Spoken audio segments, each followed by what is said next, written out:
Cam, you built that lead, and you knew Drake was going to make a run at you, and they did. They tied it. The final couple of minutes, you seemed to take over. What was your mindset in those final couple of minutes? Just don't have the same outcome as last year.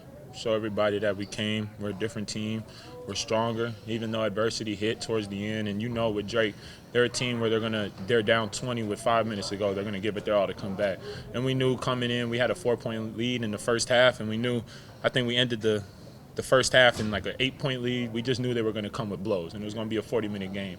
And down the stretch, we lost Coop in the first half. Usually that's one of our guys we go to at the end. And honestly, right then and there, I just had, let me finish the game for my team. Let me be the one to go to the line and make these free throws. I was 10 for 12 today. I wanted to go 12 for 12, but can't make every single one of them. But I just felt good behind that free throw line. I've been working on it, and I felt confident in them. Guys, to start off, great start by you, Jason Kent. You had 8 points start the game. Henry clutch free throws at the end. A huge victory inside the conference tonight, 75-73. Talk about it with your teammates, how much they played an effort in this one. Robbie Avila, the true freshman, getting a second straight start. Corvazier doing a great job as well. Just give me your thoughts on that. Everybody played a big role. It was a team win. Everybody stepped up when we needed them. And we all played together. Even with adversity, we all stayed together, and we just kept taking those punches and punching them right back. I think it's good having a guy like Robbie coming off the bench. Everybody doesn't know what he can do. They might get a little sidetracked with the goggles and everything and might not think he's coordinated, but he's so skilled. By the time he's a junior, senior, I was telling Luke the other day, he's going to be player of the year at this conference. He's just so skilled, and what he brings to the table, he can stretch the floor so well. He can just finish in the paint. He had a lot of great pick and pops, and he's so confident behind the three-point line. We're just telling him let it fly, and that's what he's doing. He's doing a great job doing it. We had a lot of people come off the bench and do great things that don't really show up in the stat sheet. And Drew Larry, he comes off, and he's always guarding the best player. So for him to come off the bench and just take that as a role, it's beautiful to watch. Cavassier, Xavier, all of them coming off the bench. We're so deep. I love this team. It's no drop-offs when the bench is called up. It's the same energy here. So. It's no secret, it's been talked about, Drake was the preseason favorite to win. Seen you guys a ton. This team doesn't lack confidence, but what does a win like this do tonight for you guys? I think it's really good for our confidence, but like Coach Hurst was telling me before the game, tomorrow we're going to have to come in, we're going to have to watch the tape, then get ready for Miami, Ohio, whether we win or lose. But today, I think we're all just going to celebrate, soak this win in. It's a big win for us. It's a big win for the Sycamores, the whole school.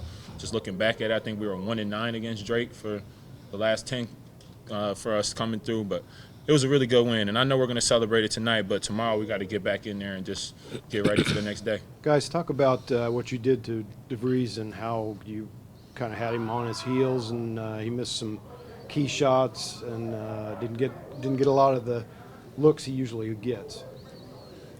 Coming in, I knew that was my matchup coming in. He's a really good player. You leave him, you miss him, you let him go for 1 second, he's open, he's going to knock it down. And I think my teammates did a hell of a job just helping me out, being in those gaps, showing bodies when I needed it, when I needed the help, they were there.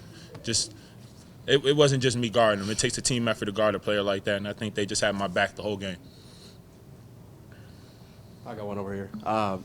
Just kind of go through the day-to-day to how you guys keep the defensive intensity up the entire game. This is especially every game that I've seen at home, because I've called pretty much every home game here. The defensive intensity for all 40 minutes is just so high. Is that more of a conditioning thing, or is that more of a kind of a mental thing that Coach Hurst gets in your head that you guys, because again, if you guys don't play hard, it's kind of a statement that he makes to kind of put somebody else in, because again, we have a very deep team as well. Again, more than 10 guys played again today. So again, what's kind of the mindset going into the game in terms of defensive intensity?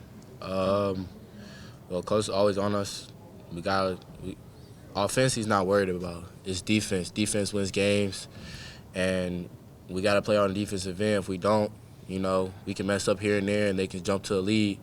But our intensity brings out everybody, from Cam guarding today, from we knowing that if he gets clipped, we got to help him out. Same with Jew. And to those guys, they play really well today. But the team intensity is what helped us with our defense. I think it's easy to see that we don't lack anything on offense. We got a lot of scorers, a lot of guys that can put the ball in the rim. But just coming just thinking about last year and all that, like we didn't guard as well, you know. And if you have a really offensive-minded team like us, and then if you got other people that's playing both ends of the court, if we're guarded and we're scoring at the same time, there's not a lot of people that can beat us. So I think we pride ourselves on just keeping that defensive intensity up. When Nice went out, you guys could have gone flat or gotten rattled. Do you think you responded to that fairly well? I think we did. I think we saw a teammate down. We know how much he wants to win. We know how much he wants to be out there, and that honestly just gives us a little more boost. You know, we're going to do it for Coop, which we did. We handled business, and it's kind of hard to say, but next man up, honestly. Yeah. If somebody gets injured, and if it was me to get injured in the first half, I know somebody else is going to step up, and whoever's on the bench. That's why we pride ourselves on how deep we are. We love people that's going to come off the bench, like Zach Hobbs. Who would have known he would have came in and hit a clutch three like that? Mm-hmm. He came in with all the confidence in the world, and we just have confidence in everybody. Looking ahead, you got Miami, Ohio coming up. It's a road game. Anything you're thinking about hitting the road again and what might happen? Well, just one game at a time, you know. When we get to Miami, we all focused on Miami of Ohio. Can't worry about the future. Can't worry about tonight after tonight. We all focus on Miami of Ohio, and it's time to play Miami of Ohio. I think it would be nice getting on the road, having our first away game, seeing where we're at with the adversity parts, playing in a different gym. But I think it'll be fun hitting the road.